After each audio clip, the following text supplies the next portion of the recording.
my name is Sheena with Rise Wellness, and this is Activate Your Genius. Thank you so much for joining me today. Today I am exploring Gene Key 54 from Richard Rudd's book, The Gene Keys. This is the shadow of greed, this is the gift of aspiration, and this is the city or the highest destiny path of ascension. So before we begin, I invite you to contemplate your concept on the word greed. If someone were to define you as a greedy person, how would that make you feel?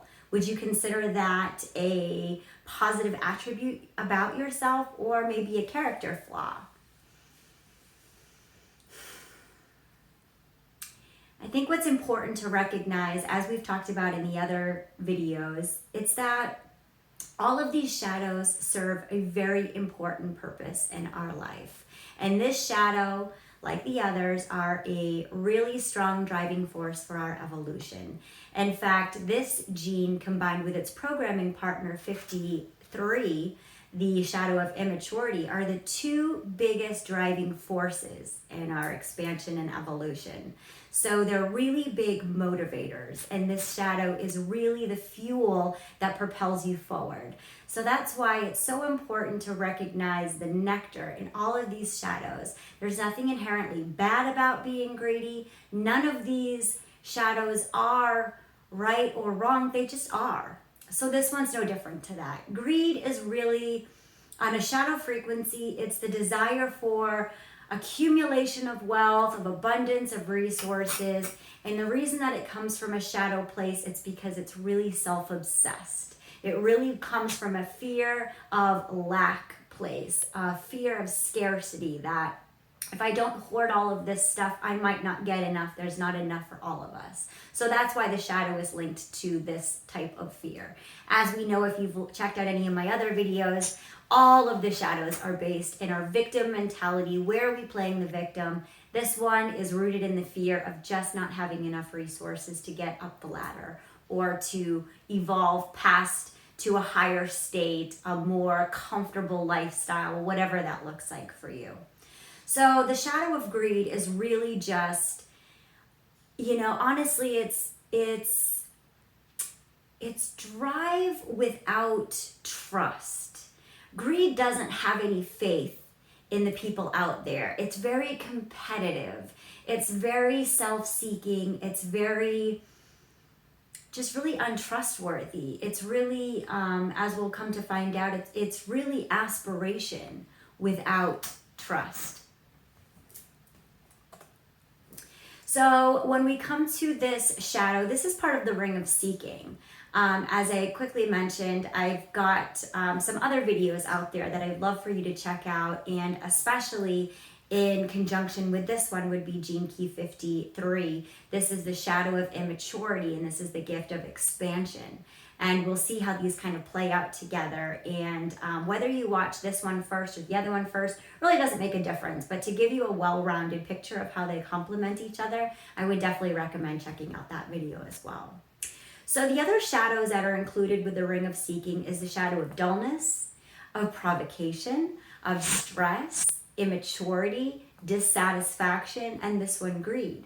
So you can see how these are the driving forces to say, I have the idea that there's something better out there.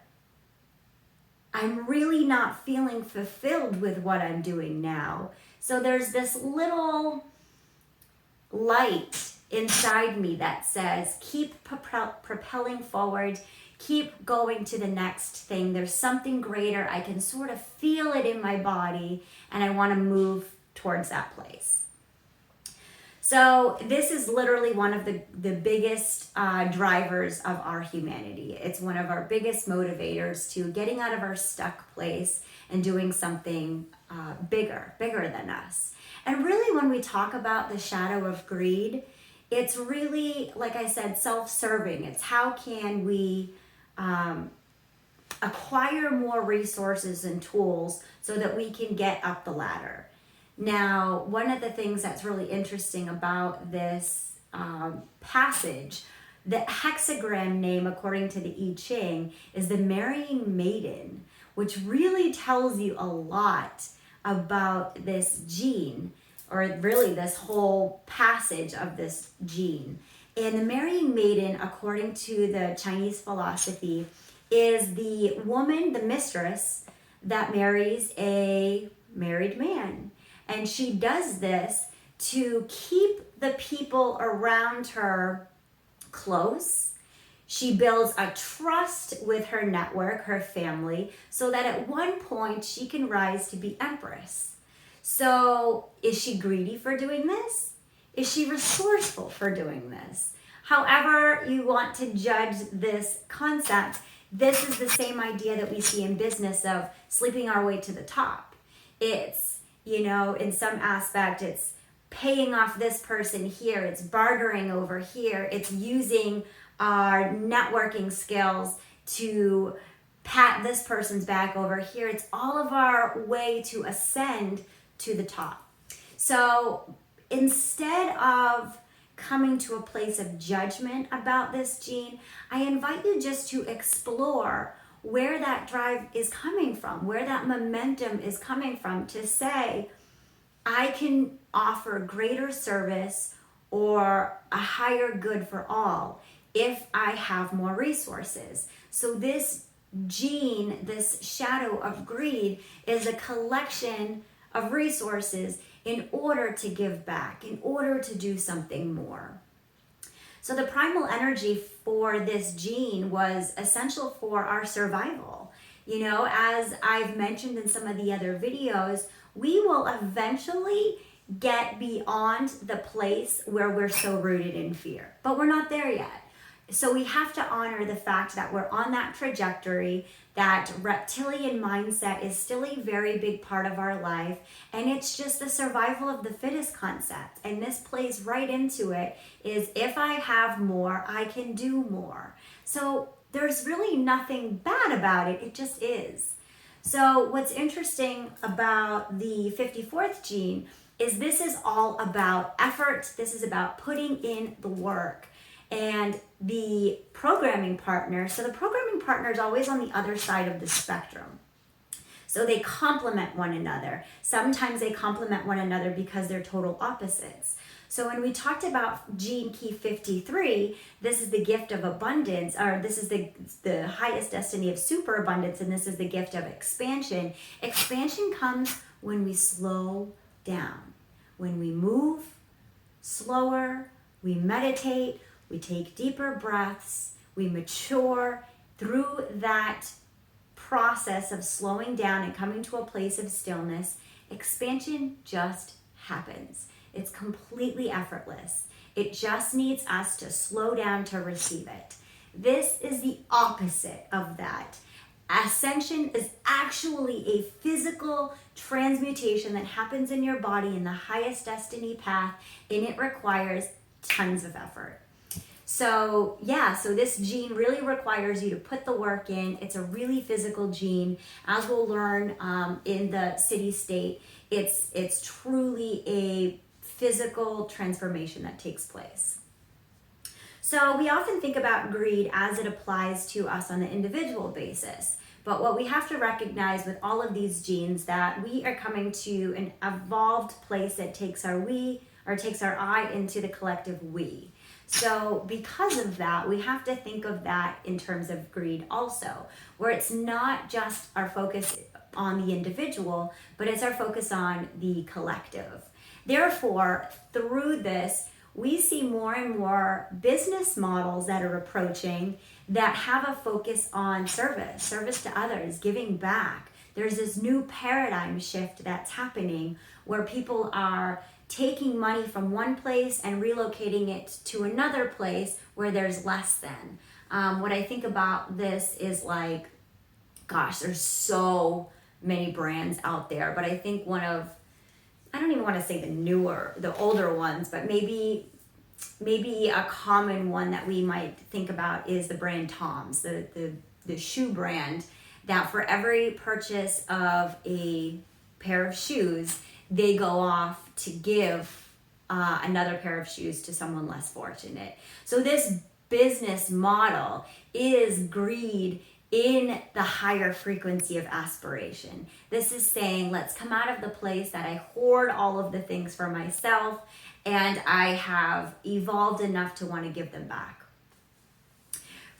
Greed can become quite self-destructive when it stays on the shadow frequency. So without transcendence, this is not only bad for the individual, but it's bad for the planet. These are the companies that become really top heavy. They're cranking out products and services and expanding their team too fast, and it's not sustainable. It's coming from a greedy place. It's actually coming from a scarcity place that we don't have enough. Let's pump out more faster to make more profit.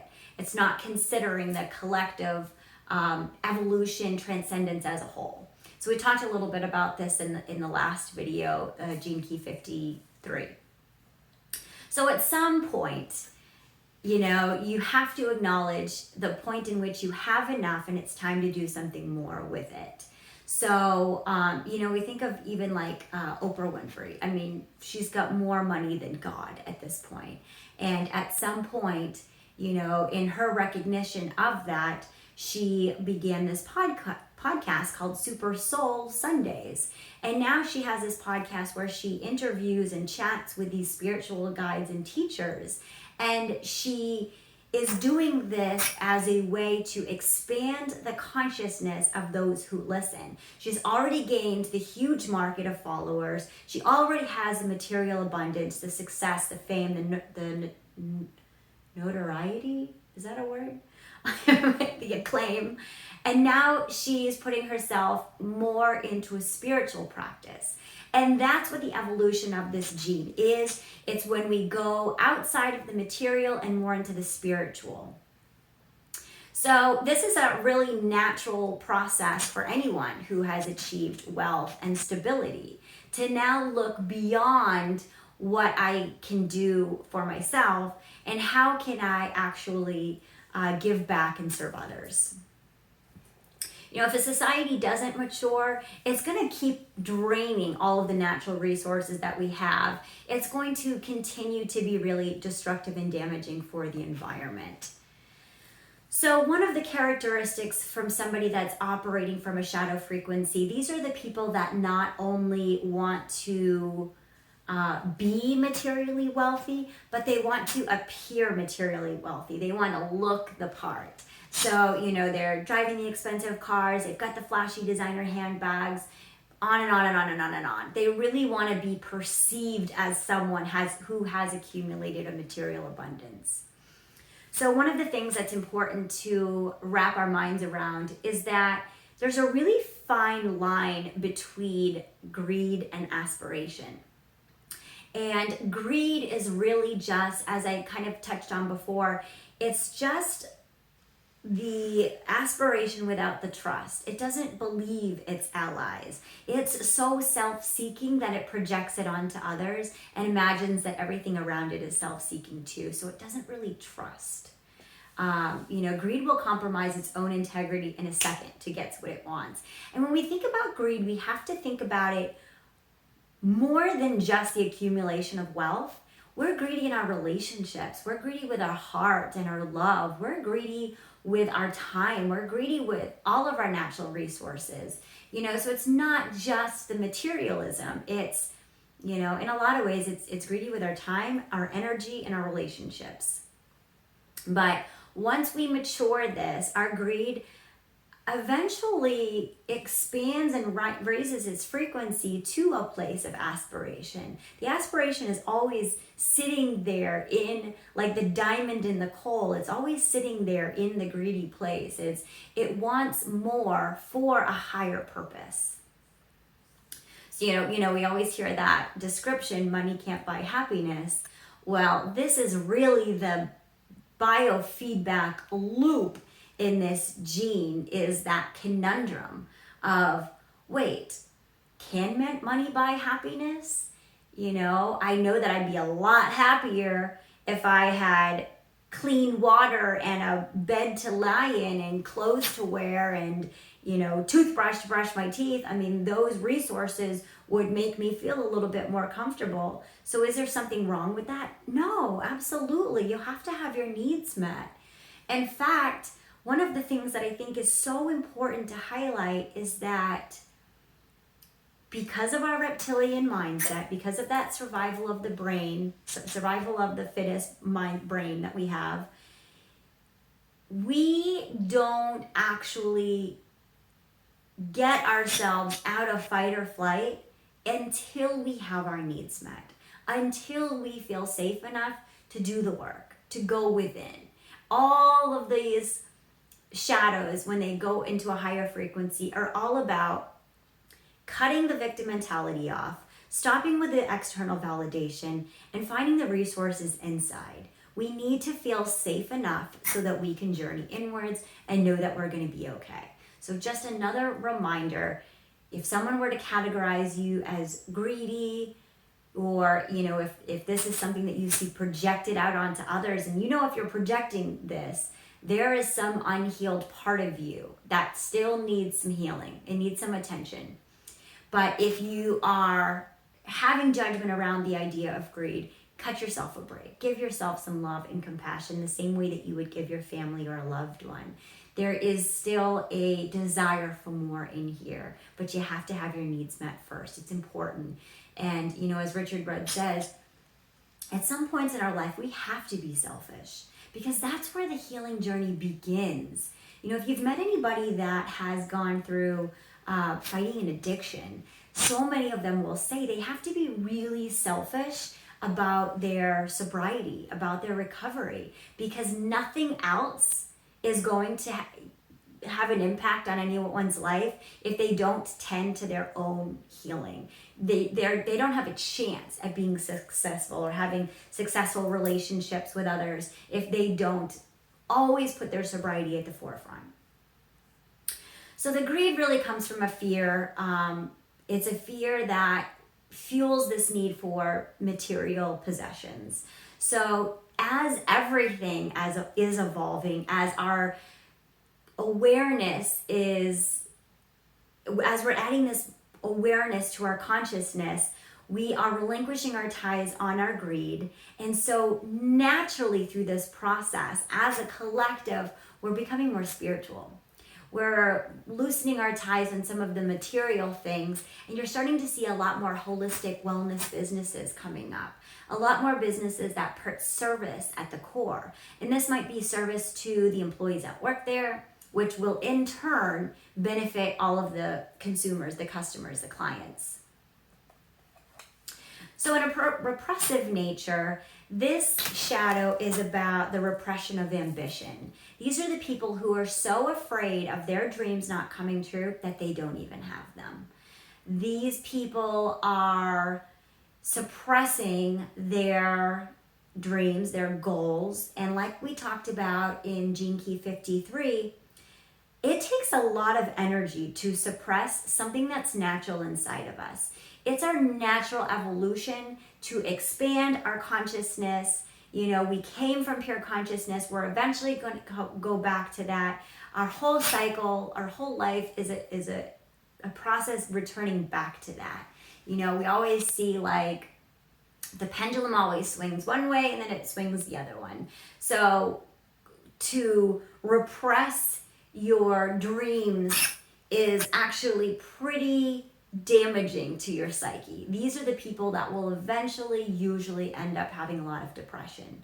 All of us, started with a little glimmer of hope in us. So if somehow along the way we lost that, we became so fearful of new beginnings, we became so fearful of having a goal list because some limiting belief has crept up inside of our mind that says we are not going to achieve it anyway, so what's the point of even trying? So, I'm sure that you've met people along the way, or that you've had these times along the way where you just felt, what's the point? But I invite you just to consider how this gene, like all the others, plays an active role in your life. because this is where the healing starts. This is where the awareness goes to. When you see yourself in these genes, as you do you see yourself in the shadow state? Do you see yourself in the repressed nature or the reactive nature? Carl Jung would call this the introversion or the extroversion, the outgoing, the inner projection of something, or the outer projector of something. So reactively, these people are greedy. They have an obsession with material accumulation. These people are actually using this fuel as a way to channel their anger. So they're filled with a kind of rage. They become so blinded by their own need to accumulate more and more and more that they close their hearts down. You know, these are the Scrooges of the world. These are the now I can't even think. The Grinches? Is that one? Well, definitely the Scrooges. You know, the people that, you know, cut off from others. They have a hard time developing relationship with others because they have a hidden agenda. They want to manipulate people. They want to use their power to control others. So how is someone going to have a loving relationship if they're just being used? They're incapable of having true friendships because their end goal is possession, it's ownership.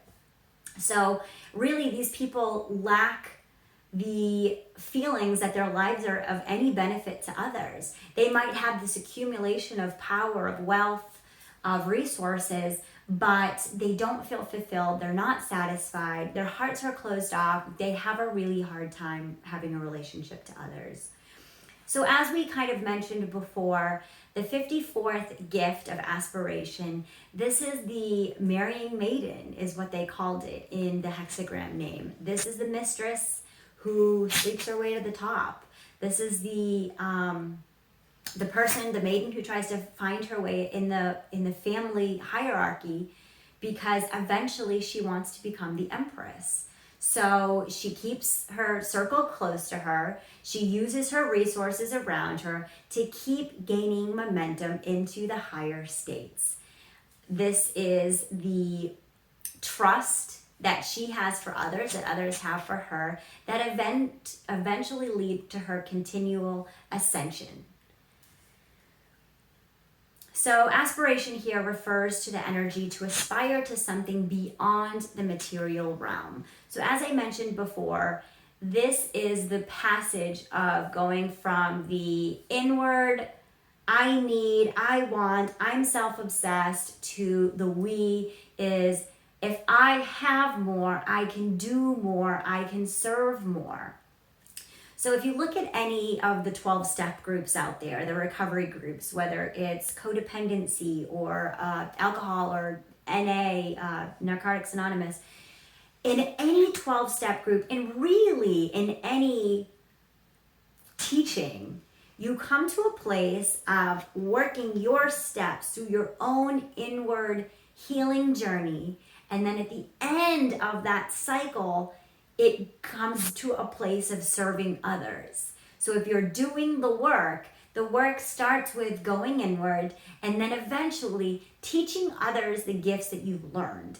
So this could be becoming a sponsor for someone to keep them sober from alcohol. This could be a mentor that's learned a life skill and then goes on to mentor others in that same skill. So aspiration is really taking the material abundance and helping others with it.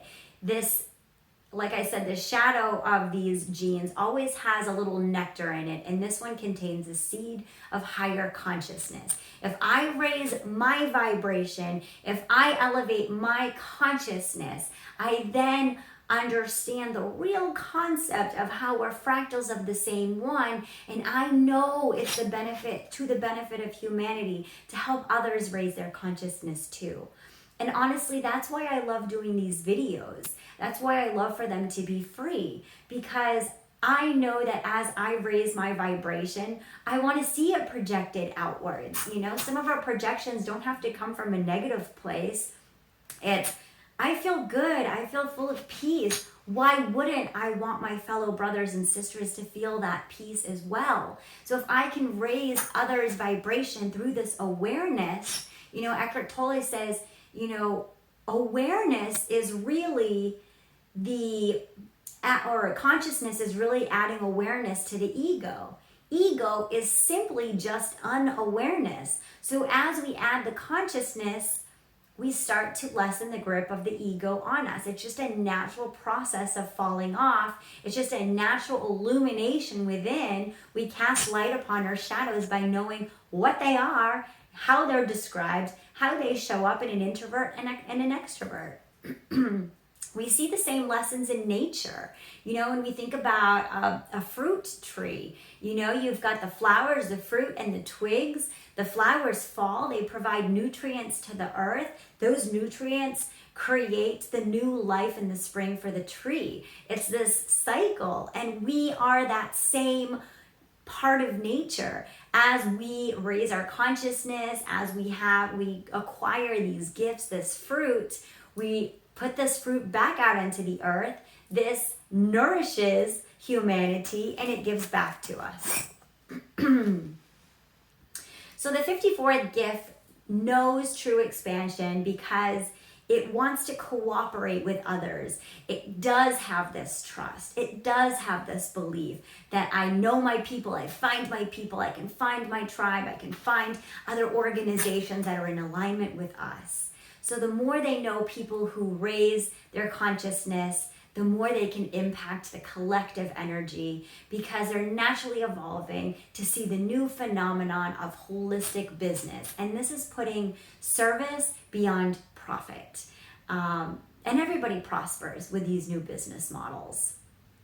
So we're having a new paradigm shift in business. And this new paradigm shift is because we're having a new paradigm shift in our personal evolution. And so therefore the leaders of businesses, the CEOs are having this raised vibration, and they're creating these new business models that put service at the center of them.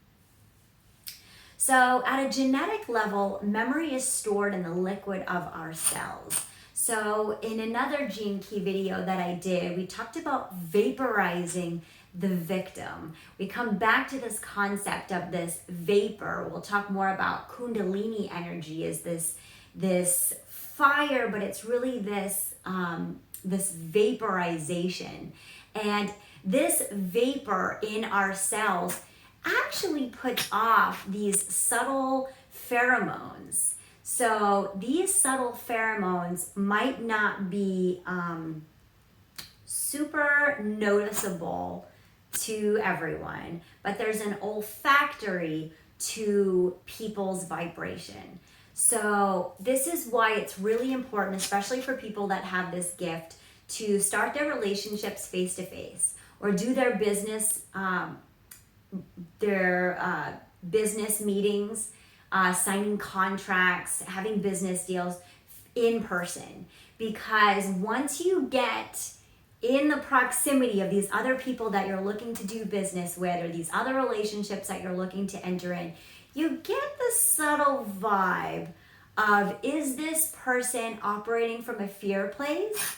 Or is this person operating from a place that I can trust?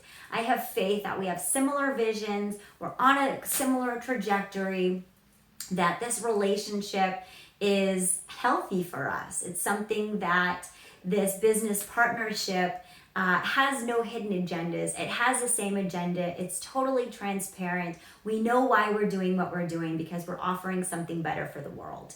So it's really important when you're starting new relationships with anyone, do it face to face. Use your intuition to guide you, and even see if you can hone in on that pheromone, that subtle olfactory frequency, to sense the fear of someone. If that fear is there, this is not the journey to embark on. This is not the person, at least not at this time. I know I've definitely had this experience for myself of just something changing in someone's aura, where you just know that they're operating from a fear place and not from their highest place.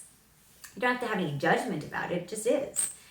So people that have this gift as one of their primary gifts from their hologenetic profile usually have a really innate ability to use feng shui, is that they understand the flow of prosperity through the flow of energy. They don't even have to be taught these things. They just sort of understand them based on that stored memory in their DNA. So the 54th City Ascension. This one is actually pretty well documented because a lot of the mystics and enlightened people have had this gene as one of their primary gifts. So it's actually triggered through the continual efforts of aspiration. So I said in the beginning, this gene requires effort, it requires work, and this highest destiny requires lifetimes of this work. So we can't expect that everything is going to come to us in one lifetime. You know, it was really interesting. I went to a palm reader yesterday, and she told me that I was on my 9th life, and this may very well be my last go around, my last incarnation before I go back to pure consciousness. And it was just really funny to think about, you know, the gifts that I've learned along the way, and especially with the gene keys. I've said it before, but I'll say it again. For me, this book and these lessons are so much about remembering. It's about activating this thing that I can't even fully describe. It's a part of my essence at this point. It's just understanding things because I've learned them before in some capacity, and it's not even in this lifetime. It's not something I can say, oh, I took that workshop a few months back and that's when I ascended, you know, lasting impact on that ascension. No, you can have an ascension experience within a workshop, but you got to be careful of a lot of the spirit guides that are out there these days, and these people that want to sell you this quick fix for, want to get enlightened? Join me for this 2-hour workshop. They're coming from their greed place. They're coming from, how can I profit off someone's spiritual journey and make a buck or two? So, you know, you have to be discerning with a lot of the spiritual guides out there. And one of the things that Richard Rudd also talks about, when we go into our cities, when we go into our highest destiny paths, it's important for us to find a spiritual practice that really aligns with our primary gifts. I feel unbelievably fortunate to have bumped into the Gene Keys because the author of this material shares the same primary gift that I do. And this is the gift of truth. This is the city or highest destiny path of truth, owning your truth, speaking your truth, empowering others to know their truth as well. This ascension process is going back to a truth. So this information has clicked for me because I speak the same language. It's like love languages. You can shower someone with gifts, but if their love language is quality time, it falls on deaf ears. It's confusing. It's not meeting their heart's desire. So same thing with spiritual practices. You have to find the right one that speaks to your higher path, to your destiny, to your soul journey. You know, we can get so lost in trying out this way, trying out this way, trying out this way. And if they're just not aligning with you, don't give up. Don't fall into the recessive state that you no longer have a dream of expansion, of evolution, of higher consciousness, of ascension. You just got to find the one that works for you. So this gene references the concepts of Kundalini. So Kundalini is actually this serpent power, it's considered, that's lying at the base of the spine. When you release this energy, this power, it's said to go all up your energy centers, all up your chakras, and it provides an awakening, a spiritual awakening. Now, I am currently participating in a Kundalini yoga teacher training program. And I can tell you there are so many disclaimers and warnings about Kundalini yoga that for some people it scares them right off and they don't want to embark on the journey. Because premature awakening is very destructive. It can have psychological damage and impact on you by releasing this really powerful energy too fast. It can overtake you. So, when you learn Kundalini yoga, you have to really be patient with the process. Use your intuition to say, am I here yet? Am I ready for this? And there's a really dedicated process between the prayers, between the meditations, and everything, the breath work, everything that leads you on the gradual path of this awakening, this ascension. Don't rush it. Don't go into, I'll tell you right now, as part of your Activating the Genius, if you decide to embark on the Kundalini Yoga Teacher Training or any Kundalini Yoga training, use your best judgment.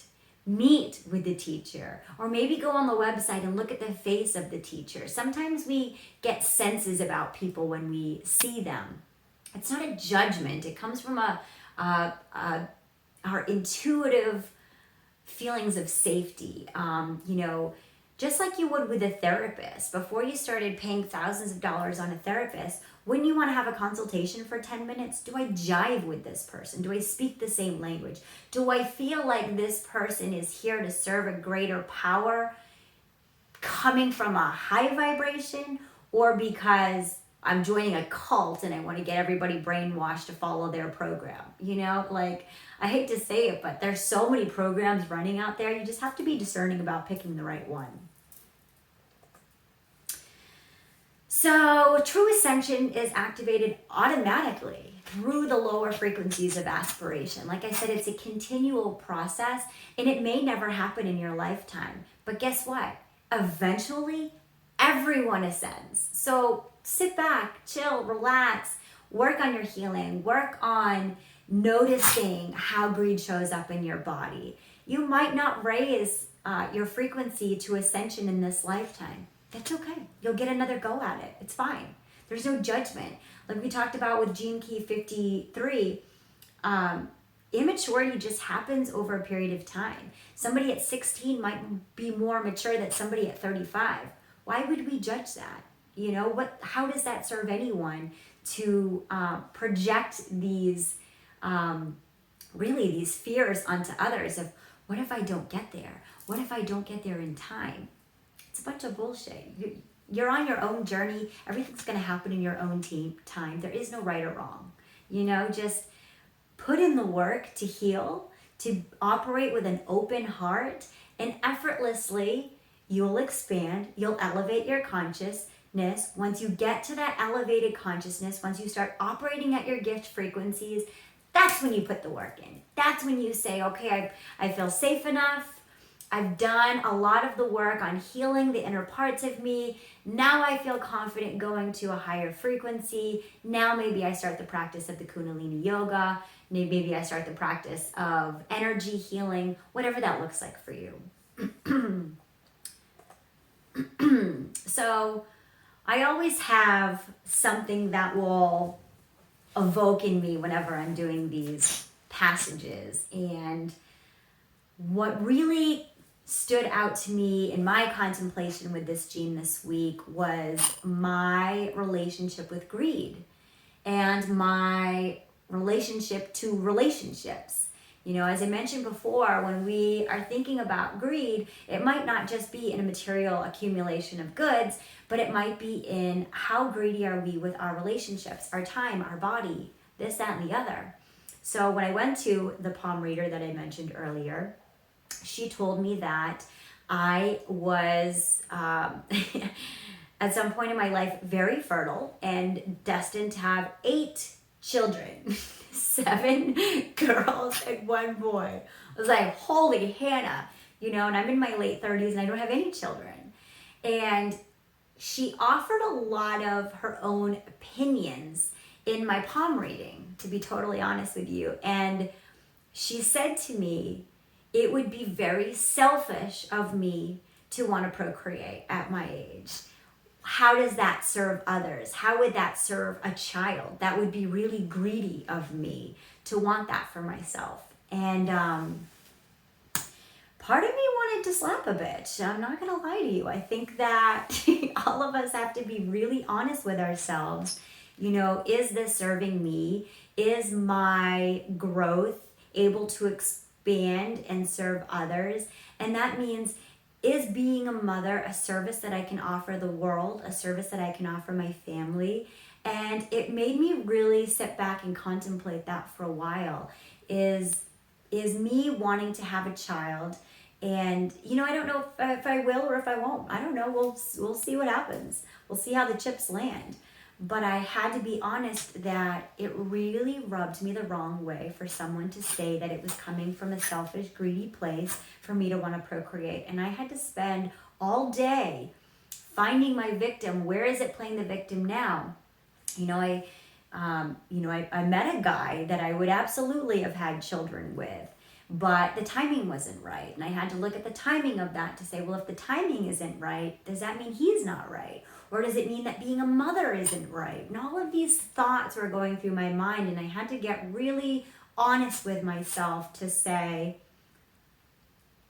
is there a fear that I will walk through life without having a child and feel greedy, that I'll feel selfish?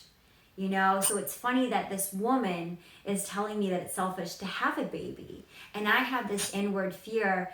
Is it selfish if I don't have a baby? Is it selfish that I move through life collecting all these resources and not giving them back and not procreating? My favorite philosopher is Stefan Molyneux, and he will tear you a new one when he talks about women in their late 30s that just decide not to have kids. I mean, yes, I know that he knows when he's saying this, he's being provocative, but there's always this little part of me that's like, because is it selfish not to procreate, or is it selfish to be older and procreate? I have this palm reader that also tells me I'm going to live into my 90s. So if I have more than half of my life ahead of me, is it really selfish to want to procreate? It really gave me a lot of tools for contemplation.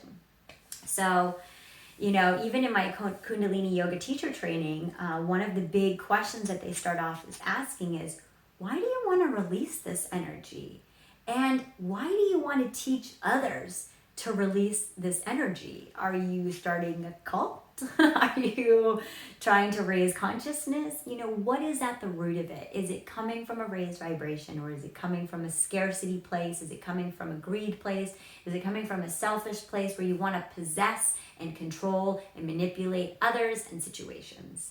So that's really what I want you to contemplate in your activation of your genius, is when you think about your dreams, when you think about your goals, are they coming from a hoarding place? Like, I want to have a F-150 limited with the tow package because I just want it. And is that bad? Or does it come from a place, because I can take my business on the road and I can teach yoga over here and go to music festivals and shed awareness on raising a vibration here, all of these things. Just invite you to think about your dreams. Do you have them? Are you in a repressed nature right now that you don't even have them? One of the things that I did this week was I made a new vision board. I like to do a new vision board at the beginning of the year, at the beginning of the month, if I have a new goal, if I have a business plan that I'm manifesting, because it takes me out of my place of material abundance and it puts down in an image what is the emotion that I'm trying to evoke. And that's what I really encourage you to do this week with maybe a vision board or just a couple things, maybe they're just mantras, but like, how do you want to feel? What do you want to see in your life? What do you want to project? This afternoon, I'm going to learn Reiki, which is just energy healing. In our physical form, we have the ability to manipulate matter. That's what we're doing in our life. Are we manipulating it in a positive way, or are we manipulating it in a self-serving way? So Reiki is this ability to offer this energy healing, to manipulate the energy, to clear the stuck stuff away and allow the space for a new healed, raised vibration to enter, higher energy to come in. So Kundalini yoga, that's also something that you can experiment this week as you do contemplate this gene. If you feel safe enough, if you feel like this is your path. And the other thing to contemplate this week is, What is your spiritual path? Do you have one? I think at some point as we evolve in our human journey, we've got to aspire to something. And that aspiration is, how do we stop from believing that we are the highest best and being inspired by something, anything that's beyond us? You know, it's a spiritual teacher, it's a teaching, it's a lesson, it's a curriculum, it's a yoga practice, it's an energy healing, it's music, it's acting, whatever it is. How do we take our I, bring it into the we for the betterment of all? You know, one of the last questions to really ask yourself when you're considering your dreams and your goals, am I doing that for myself? And if I am, is that okay? Am I just getting started on the healing journey? Am I just giving up sugar or processed foods or alcohol or codependency? I might have to be really selfish for a while with my environment when I'm at the beginning stages of that healing. Am I at the beginning stages of any healing journey? You have to be really selfish with your energy, with your time. This is not the place for your friends to come and dump all of their shit on you. Not when you're in the thick of it, because you need to feel safe enough to let those inner parts of you that have been wounded out. You need to feel comfortable enough to put this work in. And I have to be honest with you, a lot of us, myself included, like to go and play fix it over here, solve this, heal this over there as a distraction from doing the work within. So get greedy in this gene. Move your way from one place to another place. Be selfish at some point. And if you've already started doing the work, thank you. I love you. I love anyone that's here listening to this. But if you're beyond that place of being selfish, now, what are your dreams? What are the ways you want to give back? What's the service that you want to give back to others? Nothing is too small. I promise you, nothing is too small. Nothing is too great. I went to this amazing breath work meditation on the beach the other night, and I just was thinking, I was so happy to see how literally, when we add awareness to our breath, we raise our vibration. When we do that in a collective space, we raise the vibration of anyone around us. There is someone making a living. There are many people making a living right now off of teaching people how to breathe. That's incredible. That's amazing. That's our life force right there. You know, to somebody out there, breath work might not seem like a lot. It's everything. It's our life force. So whatever your dreams are, they're not too big, they're not too small. I want you to have them. I want you to start to contemplate, what is the service that you want to give back to others? And if right now you have to be really greedy and shelter your energy to come to that place of healing where you're safe enough to evolve past the fight or flight, do that. Take as long as you need. We don't judge nature. We don't judge the flowers for blooming in May or blooming in October. We just enjoy them when they get there. And that's the journey that I want for you. I want you to enjoy every little step along the way. Thank you for being here. I love you so much. It is just so, it just gives me all the feels. For all of you that have been watching, that have been reaching out, that have been commenting. If you like this video, please give it a thumbs up. Please share it with a friend. Please check out my other videos, especially, like I said, the programming partner to this one. This is the gift of, this is Gene 58. This is the gift of expansion. Expansion comes effortlessly when we sit still, but we've got to be safe enough to sit still. Once we sit still, then we put in the effort to go above and beyond to the next place. I love you. Thank you so much for being here. The light in me sees and honors the light in you.